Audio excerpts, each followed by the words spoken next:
ভরপুর আমের মৌসুম চলছে আর এই সময় কিন্তু আমের দাম অনেকটাই সহজলভ্য। আর তাই আম শুধু ফল হিসেবে না খেয়ে আম দিয়ে কিন্তু মজার মজার ডেজার্টও তৈরি করা যায়। তো আজকে আমি তৈরি করেছিলাম একদম ভিন্ন স্বাদের আমের মালপোয়া পিঠা। পাকা আমের মিষ্টি ঘ্রাণ আর নরম মালপোয়া স্বাদ সত্যি অসাধারণ। চলুন দেখে নেই কীভাবে খুব সহজে এই রেসিপিটি তৈরি করেছি।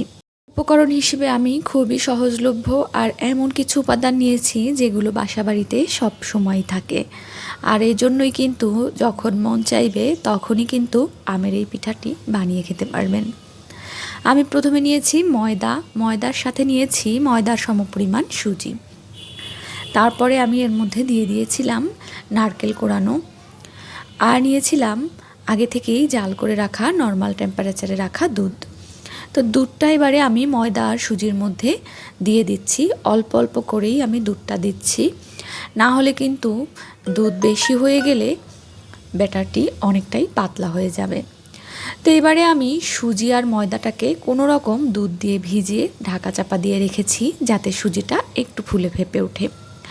আর এইবারে নিয়েছি আমি এখানে বড় সাইজের একটি আম নিয়েছি।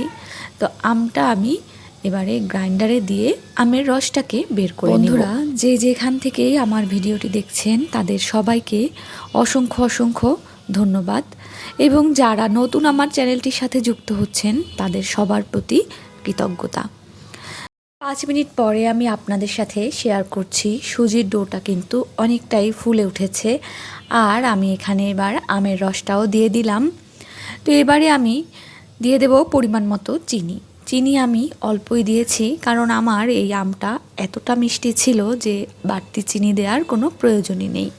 তারপরেও পিঠা একটু অনেকেই বেশি মিষ্টি খেতে পছন্দ করে। তো এবারে আমি এর মধ্যে লবণও দিয়ে দিয়েছি আর বাকি যে দুধটা ছিল সেটা এবারে আমি এর মধ্যে দিয়ে দিয়েছি।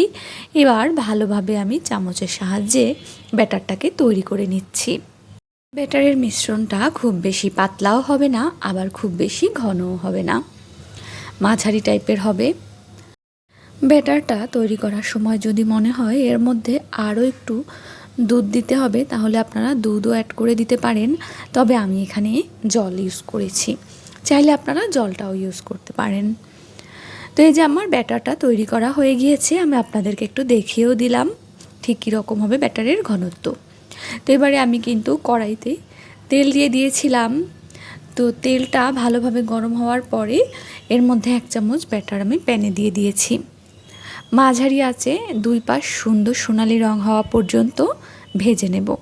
তো দেখতেই পেলেন ব্যাটারের রংটা কতটা সুন্দর হয়েছিল আর পিঠাগুলোর রঙও একেবারেই পাকা আমের মতোই হয়েছে। তো এবারে আমি তেল ছাঁকনি দিয়ে ছেঁকে পিঠাটা তুলে নিলাম। এবারে আরেকটা পিঠাও আমি একই পদ্ধতিতে ভেজে আপনাদের সাথে দেখিয়ে দিচ্ছি। এই মালপোয়া পিঠার আরেকটা নাম কিন্তু তেলপোয়া পিঠা, কারণ এই পিঠাটা প্রচুর পরিমাণে তেল টানে আর সেজন্যই ভালোভাবে পিঠাগুলো ছাঁকনি দিয়ে ছেঁকে তারপরে তুলে নিতে হবে। সবগুলো পিঠাই আমি অফ ক্যামেরাতে একটা করে ভেজে নিয়েছি।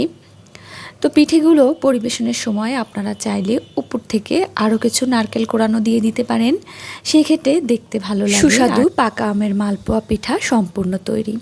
আপনারাও চাইলে সকাল বিকালের নাস্তায় এভাবে ঝটপট বানিয়ে নিতে পারেন। ভিডিওটি কেমন লাগলো সেটা অবশ্যই কমেন্ট করে জানাতে ভুলবেন না, আর সেই সাথে লাইক শেয়ার সাবস্ক্রাইব করে আমার চ্যানেলের পাশে থাকতে ভুলবেন না।